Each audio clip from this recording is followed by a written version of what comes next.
ये है काशी और ये है तमिलनाडु। ये दोनों जगहें भौगोलिक रूप से एक दूसरे से काफी दूर हैं, लेकिन यहाँ की पवित्रता, आध्यात्मिकता और इन दोनों जगहों पर मिलने वाला परमानंद एक सा है। बात चाहे दोनों जगहों की संस्कृति और सभ्यता की हो या फिर यहाँ के व्यंजनों की विरासत का, दोनों का संगम सदियों पुराना है। ये दोनों स्थान भगवान शिव के लिए भी खास मायने रखते हैं, क्योंकि काशी और कांची की शैव परंपरा हमें यह बताती है कि इन दोनों जगहों के कण कण में भगवान शिव विद्यमान हैं। और इन्हीं प्राचीन संबंधों का उत्सव मनाने के लिए आदि नगरी काशी में पहली बार काशी तमिल संगमम की शुरुआत हुई है। 16 नवंबर से शुरू होकर 19 दिसंबर तक चलने वाले इस कार्यक्रम में खुद प्रधानमंत्री नरेंद्र मोदी भी पहुंचे हैं और आज उन्होंने काशी हिंदू विश्वविद्यालय के एमपी थिएटर ग्राउंड से काशी तमिल संगमम के मुख्य आयोजन की शुरुआत की है। रामेश्वर और विश्वेश्वर के संगम के कई मायने हैं। कुछ मायने ऐतिहासिक, सामाजिक और धार्मिक होने के साथ साथ आर्थिक व शैक्षिक हैं, तो कई जानकार इसके सियासी मायने भी निकाल रहे हैं। आइए इन सभी मायनों को थोड़ा विस्तार से समझते हैं।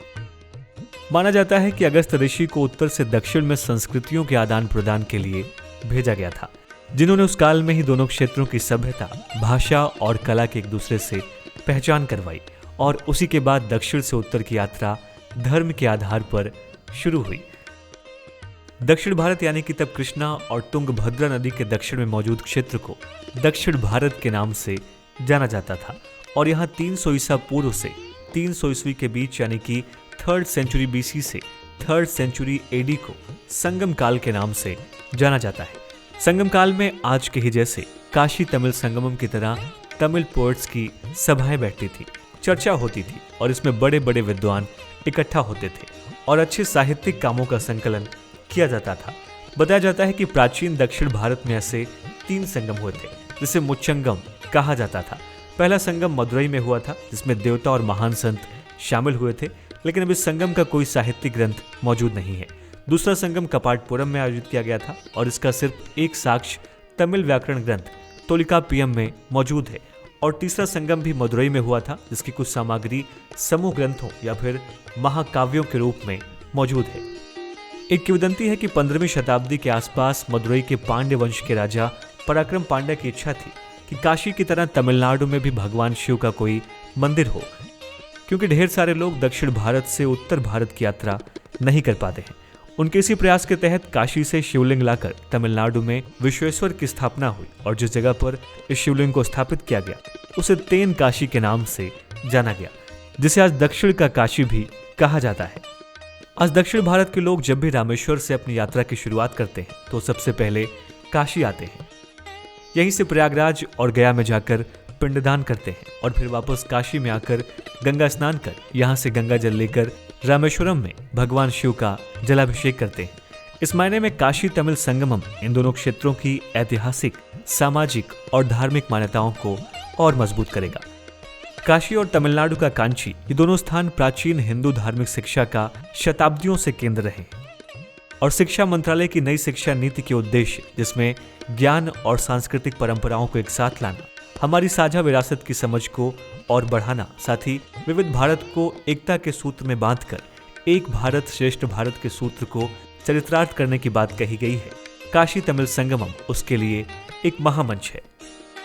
शिक्षा मंत्रालय द्वारा गठित भारतीय भाषा समिति ने ही तमिल संस्कृति और काशी के बीच सदियों पुराने संबंधों की दोबारा खोज और इनका उत्सव मनाने का सुझाव शिक्षा मंत्रालय को दिया था, जिसके बाद ही इतना बड़ा काशी तमिल संगमम का आयोजन हो रहा है। अब इसी परंपरा को बढ़ावा देते हुए भारतीय सनातन संस्कृति के 2 महत्वपूर्ण और प्राचीन पौराणिक केंद्र इस संगमम के साक्षी बन रहे हैं। 12 समूह के करीब 2500 लोग एक महीने तक चलने वाले तमिल संगमम में साहित्य, प्राचीन ग्रंथ, दर्शन, आध्यात्मिकता, संगीत, नृत्य, नाटक, योग, आयुर्वेद, आधुनिक नवाचार और प्रौद्योगिकी जैसे मसलों पर चर्चा करेंगे। इसके अलावा ये दोनों स्थान अपने हस्तशिल्प और हथकरघा उद्योग को भी बढ़ावा देंगे। जैसे कांची की रेशमी साड़ी जहां दुनिया भर में मशहूर है, तो वहीं बनारसी साड़ियों का भी दुनिया भर में बोलबाला है। जहां तक इसके सियासी मायनों की बात है, तो लोगों का मानना है कि आगामी चुनाव को देखते हुए पक्ष और विपक्ष दोनों अलग अलग तरीके से इसे भुना रहे हैं। विपक्ष जहां भारत यात्रा के जरिए पूरे भारत को जोड़ने में लगा हुआ है, तो वहीं पक्ष ने इस तरह के कार्यक्रमों के माध्यम से अपनी पहुंच दक्षिण भारत के राज्यों तक बढ़ाई है। बहरहाल इन सब के बावजूद देखा जाए तो काशी तमिल संगमम आदि विश्वेश्वर का रामेश्वरम से मिलन है, यहाँ के काशी का तेनकाशी से मिलन है, काशी का कांची से मिलन है, या फिर दोनों क्षेत्रों के बीच जो व्यावसायिक गतिविधियां हैं उन्हें बढ़ावा देने का एक सुनहरा मौका है। और इन सब से अलग ये संगमम हमारे जैसे युवाओं के बीच इस बात को बताने का एक अच्छा जरिया है कि इतनी विविधता भरे देश में भी हम सब समग्र हैं, हम सब एक हैं। तो बारी है आज के सवाल की, काशी तमिल संगमम पर आपकी राय क्या है? आप इस पूरे आयोजन को किस नज़रिए से देखते हैं? इस पर अपनी प्रतिक्रिया हमें इस वीडियो के कमेंट बॉक्स में ज़रूर लिखें।